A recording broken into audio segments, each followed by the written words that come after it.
Kung ikaw ay may tindahan, tama bang lahat dapat ng naging benta mo sa buong araw ay ibili mo lahat ng iyong paninda? Kung ikaw naman ay baguhan pa lang sa pagninegosyo, ano ang magiging sagot mo dito? Siyempre yan ating pag-uusapan para mas lalo pa nating mapalago ang ating maliit na tindahan.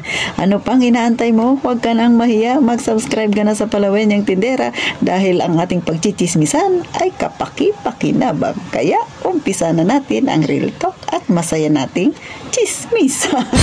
Isang magandang araw mga kasari-sari sa mga bago pa lang sa aking channel. Ako si Ate Tintin, ang inyong Palawenyang Tindera. Siyempre yung isi-share ko sa inyo based on my experience ng mga kaibigan kong mga may tindahan at base na rin sa aking obserbasyon dahil kami dito ay tabi-tabi rin naman mga kasari. Kung ikaw ay may malaking tindahan, marami kang tinatangkilik, medyo may kaya ka na, hindi ito para sa iyo dahil wala akong matutulong sa iyo. Dahil yung mga kagaya kong nasa masa lang ang makakaintindi nito mga kasari. Siyempre mayaman ka na, hindi mo na kailangan yung aking sasabihin. Makinig sa mga gustong magkaroon ng maliit na negosyo, mag-umpisa ng maliit na negosyo, para sa inyo ito mga kasari, no? So, ang tanong, kapag ka ikaw ba ay may tindahan na, yun bang lahat ng benta mo, dapat mo bang ibili or mag-ipon ka muna or ano ba ang dapat na mas magandang gawin, no? Pero para sa akin, depende yan sa iyo. Sa iyo tindera ka. Bakit? Kapag ikaw ay nag-umpisa ng iyong negosyo, mga kasari, syempre, ang mindset mo ay palawigin ang iyong negosyo, paramihin ang iyong paninda. So, syempre, bakbak ka doon, bili. Lahat ng iyong pera ay ibili mo. Pero kung sa tingin mo, kayo ay kagaya na kay Ate Tintin, na kahit maliit ang aking tindahan, sa tingin mo, marami ka ng paninda. Lahat naman ng paninda ay sa tingin mo, meron ka na. So, bakit ka pa bibili ng sobra sa kailangan mo, mga kasari? So, standby mo na yung pera mo dyan, mag-isip ng mga panindang pwedeng idagdag, yung naiiba, yung walang katulad sa yung mga kapitbahay, diba? So, ganun lang mga kasari. And then, syempre, ito hindi ko pinapayo na gawin ninyo. Pero, kung sa tingin ninyo ay kikita kayo at sa tingin ninyo yung taong pahihiramin ninyo ay mapagkakatiwalaan, why not para kumita yung pera? So, tayo mga tindera, gusto natin marami tayong sideline, no? So, marami tayo nakikita ng mga content creator ng mga nagtitinda, and then syempre nagpapahiram din ng pera, which is ginawa ko rin yan noon mga kasari, pero failed si Ate Tintin dahil yung pinahiram ko nagbayad pero nangonsumi mo na ako. Kaya hindi ko na siya ginawa ulit. O, ganun lang yun. Learn from your mistakes. So, nagbayad naman na siya sa akin mga kasari. Pero, sus Mariosep talaga yung stress na inabot ko sa kanya. No, buwan din. Almost a year din bago nakapagbayad. Pero, salamat na lang at nakapagbayad na rin siya. So, yan yung aking tinandaan na hindi ko napapasukin yung pagpapautang kasi hindi siya para sa akin. Kasi magkakaroon ako ng maraming kaaway.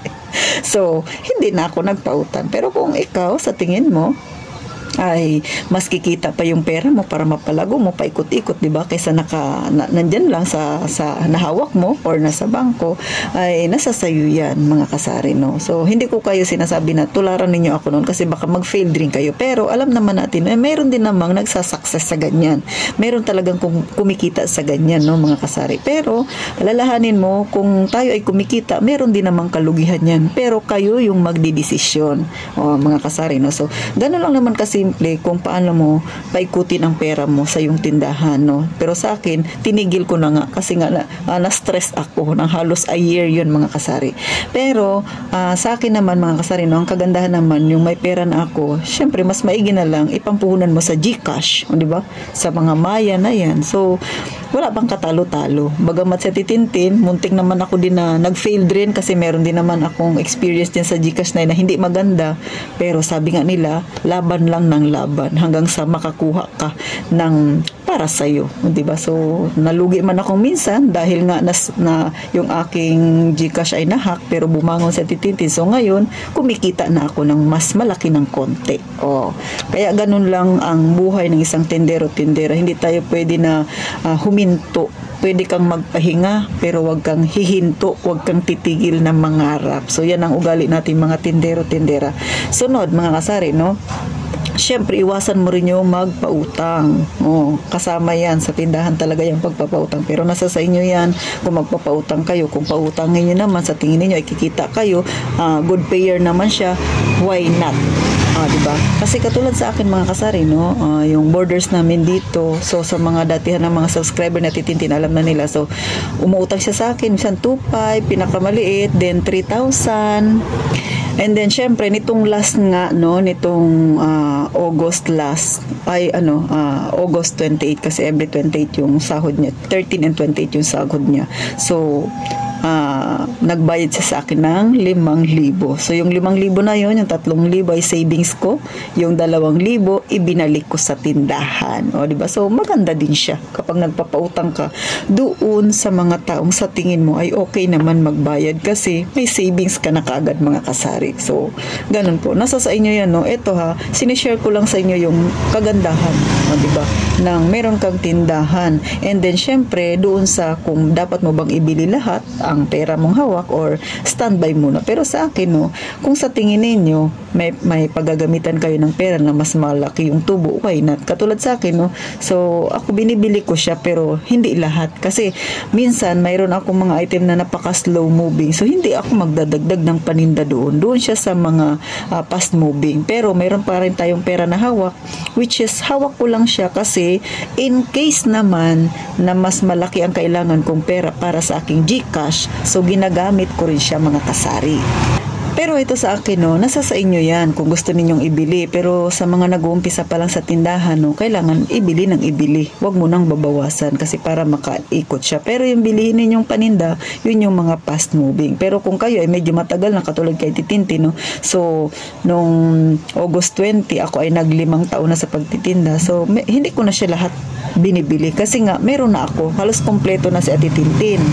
So, kung may pera man akong hawak ngayon, mga kasari, dahil yan, pinanghahanda ko yan kapag kailangan ko magpa-cash out, medyo malaki yung kailangan ko sa cash out ng mga customer. Kasi minsan, nasi-short din ako sa pera. So, mas mainam, meron kang extra dyan, kasi sayang pa yung tubo. Kasi tayong mga tindero-tindera, no, kung saan yung may opportunity, larga lang ng larga, mga kasari.